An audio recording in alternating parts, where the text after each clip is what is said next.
Back in the 1960s, there had been optimistic dreams that it would be possible to develop computers that could think like human beings. Scientists then spent years trying to program the rules that governed human thought. But they never worked.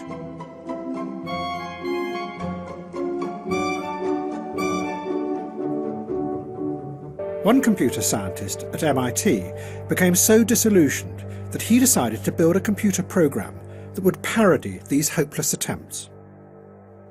He was called Joseph Weizenbaum, and he built what he claimed was a computer psychotherapist. Just like a therapist, people could come and talk to the machine by typing in their problems.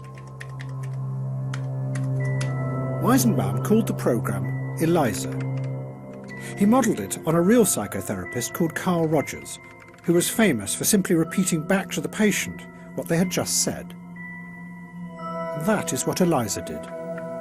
The patient sat in front of the screen and typed in what they were feeling, and the program repeated it back to them, often in the form of a question. Men are all alike. In what way? They're always bugging us about something or other. Can you think of a specific example? Well, my boyfriend made me come here. Your boyfriend made you come here. He says I'm depressed much of the time. I'm sorry to hear that you're depressed. It's true. I am unhappy. Do you think coming here will help you not to be unhappy? Well, I need some help. That much seems certain. One of the first people to use ELIZA was Weizenbaum's secretary, and her reaction was something that he had not predicted at all. And I asked her to my office and sat her down at the keyboard, and then she began to type. And of course, I looked over her shoulder to make sure that everything was operating properly. After 2 or 3 interchanges with the machine, she turned to me and she said, "Would you mind leaving the room, please?" And yet she knew, as Weizenbaum did, that ELIZA didn't understand a single word that was being typed into it. You're like my father in some ways. You don't argue with me. Why do you think I don't argue with you? You're afraid of me. Does it please you to think I'm afraid of you? My father's afraid of everybody. My father's afraid of everybody. Weizenbaum was astonished. He discovered that everyone who tried ELIZA became engrossed. They would sit for hours telling the machine about their inner feelings and incredibly intimate details of their lives. They also liked it because it was free of any kind of patronising elitism. One person said, "After all, the computer doesn't burn out, look down on you, or try to have sex with you."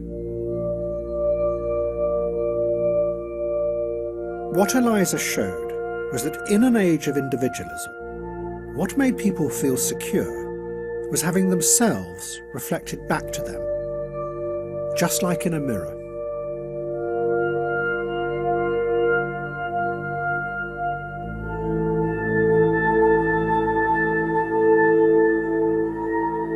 Artificial intelligence changed direction and started to create new systems that did just that, but on a giant scale. They were called intelligent agents.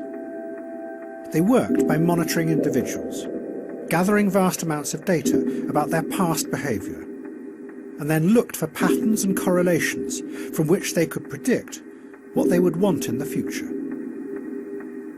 It was a system that ordered the world in a way that was centred around you. And in an age of anxious individualism, frightened of the future, that was reassuring, just like ELIZA. A safe bubble that protected you from the complexities of the world outside.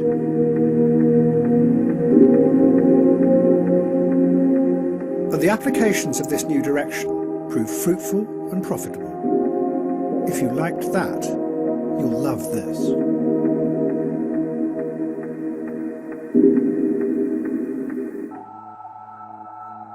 What was rising up in different ways was a new system that promised to keep the world stable. Its tentacles reached into every area of our lives. Finance promised that it could control the unpredictability of the free market. while individuals were more and more monitored to stabilise their physical and mental states. And increasingly, the intelligent agents online predicted what people would want in the future and how they would behave.